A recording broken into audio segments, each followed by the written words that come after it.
Bonjour, new moons. I'm Josie the Mustang, the Afro-Latina Regina George of Witches, and you are aligned with the frequency of the Luanova podcast. In today's episode, we are celebrating the new moon and the solar eclipse. By the time that this episode airs, it will actually be after that, but this is how I wanted to kick off October. During October, I am going to be teaching you all 2 spells and one manifestation technique.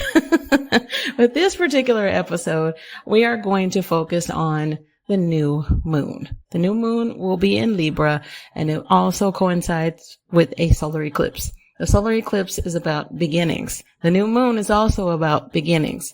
The whole reason why this podcast and my brand, Luanova, is called Luanova. That translates from Portuguese to English to mean new moon.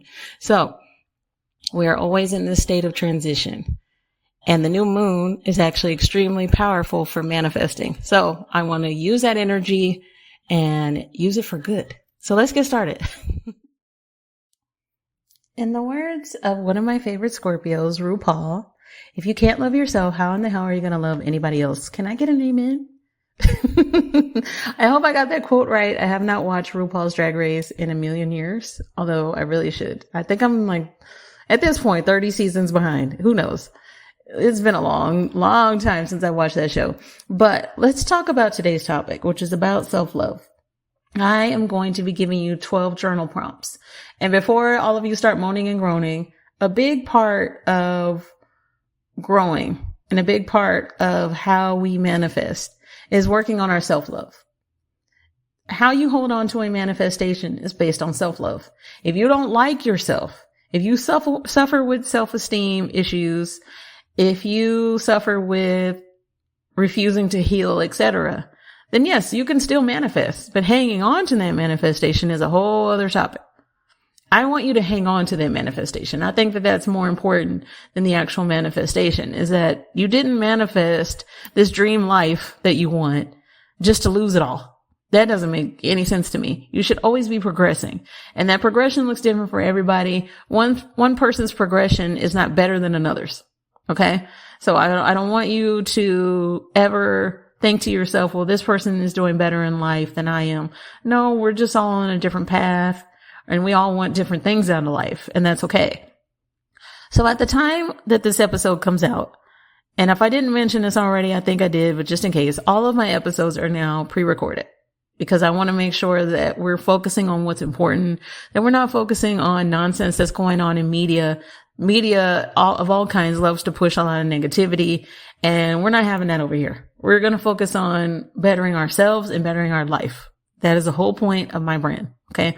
So Luanova, the brand, is all about getting you to where you want to be in life. And so the whole reason why I offer you so many free tools such as this podcast is because I want the focus to always be on how I can make things better for you, because you've made things better for me. You're why I'm able to live my dream. So it's important for me to make sure that you live yours. Okay. So at the time of this recording, this will be right before the moon goes into its new moon phase in Libra. It will also be during a solar eclipse. Both of these things, the new moon and a solar eclipse, are about beginnings. Okay. And so October will be about beginnings for many of you, especially if you're born in October. So Libra, Scorpio, this is important for you. And of course, it doesn't mean that it's not important for the rest of us. It just, it's a good time for beginnings.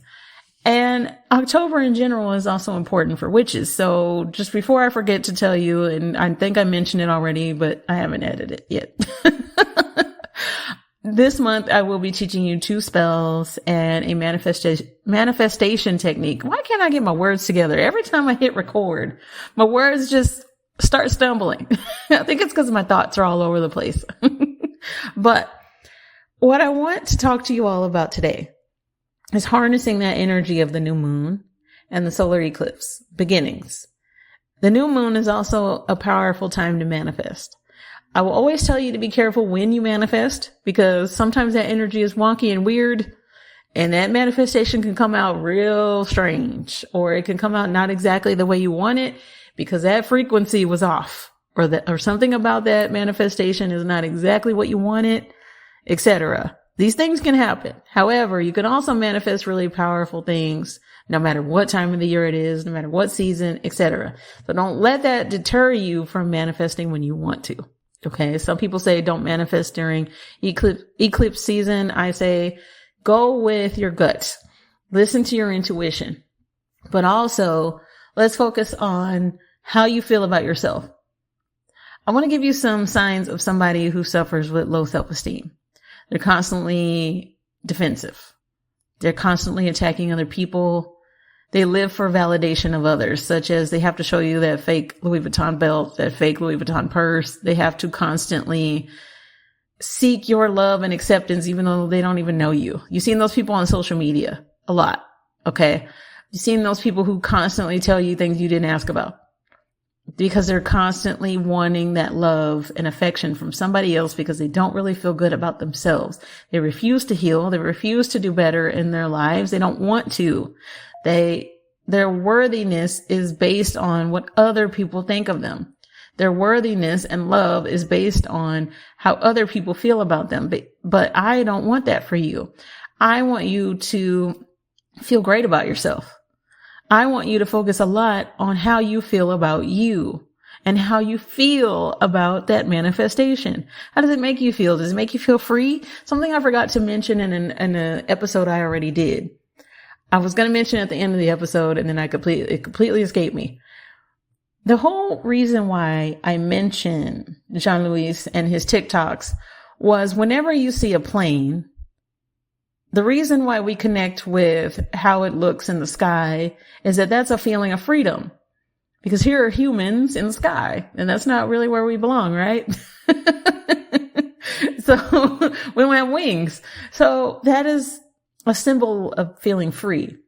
The reason why the mascot for Luanova, the brand, is a horse is that a Mustang, when it's running, looks free.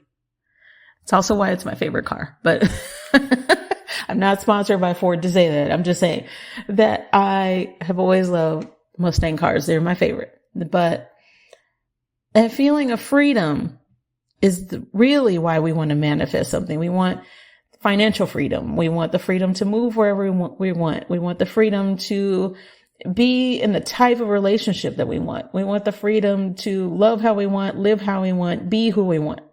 All right. That is the real dream. That's even the fake dream that we're sold here in the United States. But that is the dream, is to live how we want. Think of Emily in Paris and how it's based on, like, it's very much so fake and a fantasy, right? But what she represents in this show, even though I cannot stand the character of Emily, and yes, I watch Emily in Paris, is that her character, and I'm not talking about the person who plays her, I'm talking about the character, is based on her living this free life where she gets to do what she wants and she gets to live in this beautiful city and she gets to enjoy her life, enjoy all of the Parisian greatness that there is. And unfortunately, that show does show a lot of American stereotypes as well as Parisian ones, but I'm just using it as an example. If you've never seen Emily in Paris, it is about an American who is very overprivileged going to Paris and refusing to really learn the language. She doesn't really know the language and she doesn't really get it. And it is very much so what a lot of Americans really behave like. Oh, so I say this as somebody who was raised in the United States. So I speak from experience here. I was also raised in the South of the United States, so I really get it. But back to the topic.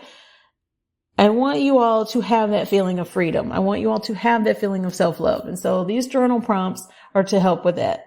If you don't like to journal and you use another form of, another technique that works for you, that's fine. But I at least want you to ask yourself these 12 questions, and I am going to put them separate. So here they are.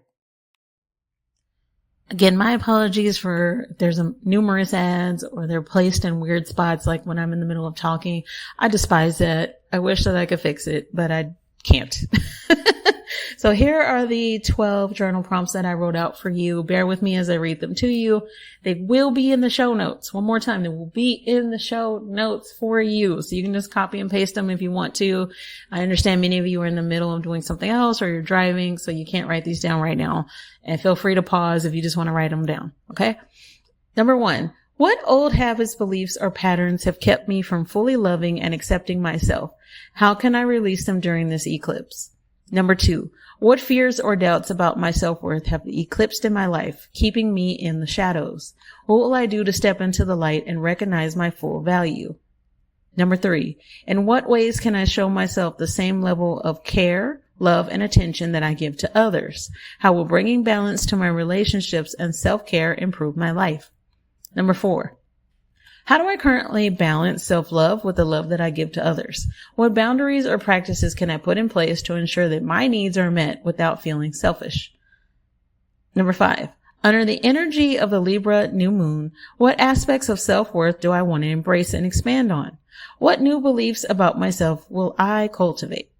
Number 6, what does self-love look like to me at this moment? Write about what it would feel like to fully embody self-love and self-acceptance in all areas of my life. Number 7, if I could eclipse my inner critic, what would be the one negative thought or belief about myself that I would eliminate? What would I replace it with? And how would that change my life? Number 8, what part of myself have I been hiding or playing small in because I don't feel really worthy? How can I step forward and let that part of me shine? Number 9, how can I become a better partner to myself? What can I commit to doing regularly to nourish my self-love and enhance my self-worth? Number 10, if I treated myself the way I desire to be treated by a partner or loved one, what actions would I take and what words would I say to show myself love? Number 11, with the solar eclipse ushering in transformation, how do I envision myself transforming in terms of self-love and self-worth? What version of myself do I want to emerge from this eclipse? Number 12, what would my life look like if I truly believed that I was worthy of all the love, success, and happiness that I desire? How can I begin manifesting that reality today? So again, if you don't journal, just ask yourself those questions, okay? Let's talk about the pink unicorn in the room, which is my disclaimer. A collective tarot reading is meant for a collective audience, meaning that this reading is for who it is for. If it does not resonate with you, it wasn't meant to, or it might resonate with you at a different time in your life or somebody that you know. Also, this is not a timed reading, so it may resonate with you or someone else you know at a completely different time. All right. So if you want to book a personal tarot reading with me, you can do so on my website. My website is lua-nova.carrd.co. That website link is always in the show notes, and I always give it to you, the URL, at the end of every single episode. Okay. So I don't pick any particular amount of cards. I don't shuffle or do any kind of weird rituals, any particular amount of ways or whatever. I am an intuitive reader. And so as I am connecting with the energy of your spirit guides, etc., or the energy of the universe, just know that this reading is for who it is for. I don't do any sort of spiritual work without consent. So if you do not consent to having your tarot cards read, then please skip to another segment, or I'll talk to you during another episode. All right. We'll talk next week. Have a good week. But if you do consent, let's see what your reading is this week, new moons. Okay, Spirit, give me the reading for my new moons this week. What are the cards I need to pull for them? What are their cards this week, new moons? What are the cards, Spirit, that I need to be pulling for my new moons? That's what I meant to say. Okay. Spirit, is that the only card that we're going to be pulling? Do we need another one to clarify? I hear one more. One more. Well, give me one more card. One of your spirit guides keeps saying, one more, one more, one more. All right. Why is it doing that? I'm trying to pull this card and it is having the hardest time coming out. You know why? Because I clean these a lot.